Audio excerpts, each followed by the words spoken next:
첫 번째 키워드 열어드리겠습니다. 자폭 무인기. 중동에 있는 얘기가 아니고요. 북한 얘기입니다. 오늘 오전 매체를 통해서 자폭형 무인 공격기를 처음으로 공개를 했다는 소식입니다. 한성훈 기자. 예, 북한이 처음으로 이 자폭형 무인 공격기를 공개했는데요. 북한 매체가 공개한 사진인데 김정은 위원장이 지난 24일 국방과학원 무인기 연구소를 찾아서 최근 개발한 무인기 타격 시험을 현지 지도했다면서 이 흰색의 자폭형 무인기가 K2 전차로 보이는 모의 표적을 타격해서 폭발하는 사진이 실렸습니다. 시험 대상 무인기에 대해서 이 매체가 설명한 바에 따르면 각종 무인기들이 설정된 항로를 따라 비행했고 모두 지정된 표적을 정확히 식별하고 타격 소멸했다, 이렇게 설명을 했는데요.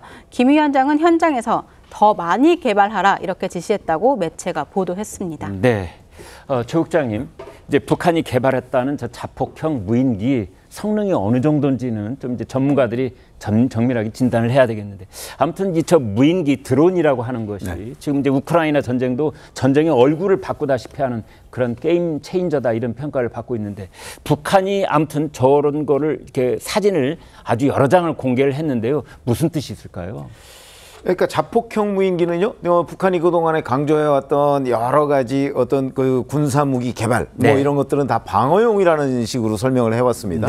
근데 저거는 방어용으로 이용되는 경우는 별로 없죠. 공격용 무기입니다.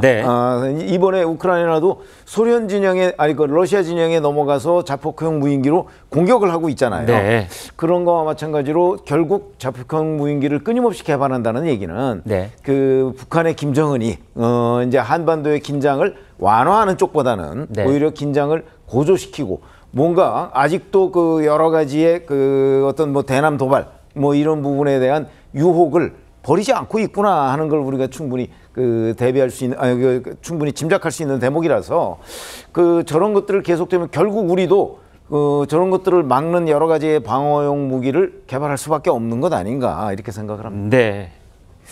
김상일 대변인께요. 그런데 사실은 서울 하늘은 북한 무인기에서 뚫린 적이 있잖아요. 2년 전인가요? 그래, 저런 뉴스를 들을 때 상당한 서울 시민들께서는 걱정이 크실 것 같아요. 그렇습니다. 그 자폭형 무인기, 그냥 무인기로 통칭해서 얘기해도 무인기는 기본적으로 비용이 별로 들지 않고요. 공격의 효율성이 굉장히 높습니다. 왜냐하면 이렇게 조정을 해가지고 가서 폭격도 가능하고요. 자폭을 한다면 폭격인 거니까. 그렇기 때문에 굉장히 정밀 타격이 가능하고 주요 군사시설이나 아니면은 사회시설, 주요 지점이나 시설을 그 자폭을 통해 가지고 무력화시킬 수 있는, 공격할 수 있는 그런 용도입니다.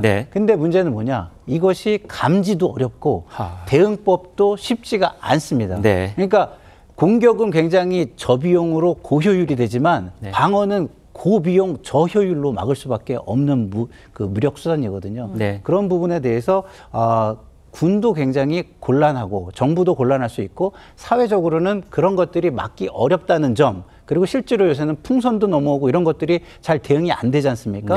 그런 부분에 있어서 굉장히 걱정을 하고 사회적 불안이 일어날 수 있다는 점, 이런 부분이 굉장히 문제가 되는 지점이라고 보여집니다.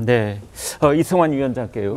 2년 전에 서울 상공이 뚫렸을 때 그때도 많은 걱정, 그다음에 대책 마련 이런 요구가 빗발쳤는데, 지금 그동안 우리 정부가 내놓은 게 있습니까? 뭐가 있습니까? 저를 무인기 막기 위해서요? 지금 얼마 전부터 이제 한국형 스타워즈 프로젝트라고 해가지고요. 레이저를 통해서 이것을 방어하는 내용을 이제 실전 배치하겠다고 합니다. 실전 배치가 벌써 될 정도로? 2019년부터 이제 우리가 870억 정도의 예산을 투입해서 북한으로부터 넘어오는 드론이나 어떤 저런 오물풍선들을 방어하기 위해서 이제 실전 어떤 훈련이나 이런 부분 다 끝났고 배치만 이렇게 남겨두고 있는데요. 이게 정말 재밌는 게 뭐냐면, 레이저 한 발을 쏘는데 우리나라 돈으로 2,000원밖에 되지 않는다고 합니다. 2,000원. 그래서 이 부분을 얼마 전에도 북한의 오물풍선과 이제 드론에 대비한 훈련을 했었는데요. 북한에서 오물풍선 하나 만드는데 우리 돈 10만 원 정도가 든다고 합니다. 그런데 저런 드론을 띄우게 된다면은 카메라 장치, 미사일 장치, 레이더 장치 들어가서 몇 천만 원에서 몇 억까지 갈 거거든요. 그럼 북한이 저렇게 우리나라의 상공에도 들어오지 못하고 타격당하면 그 심리적 타격감이 더 클 것 같습니다. 그래서 뛰는 있는 북한 위에 나는 대한민국 있다. 도발에 대해서는 철저히 응징하고 DMZ 넘어오기도 전부터 레이저를 확실히 좀 제압해서 이 국민들 상공에 대한 불안감은 좀 없게 하는 그런 방어 태세를 갖추기를 기대해 보겠습니다. 예를 들어서 2천만 원짜리 자폭형 무인기를 만들어서 띄웠는데 휴전선도 못 넘어오고 레이저에 의해서 2천 원짜리 한 방으로 그냥 폭파가 되면 심적 타격이 더 심할 것이다. 근데 그 레이저가 풍선은 쉽게 제압할 수 있겠지만 드론까지 그렇게 할 수 있는지는 지금 정확하게 모르는 것이죠. 네, 뭐 시험을 다 해봤다는데 그래서 우리 이제 모형 드론도 띄워서 했다고 하는데 아무튼 우리 군 당국은 여러 가지 대비 태세를 갖추고 있다는 뉴스를 계속 전하고 있습니다.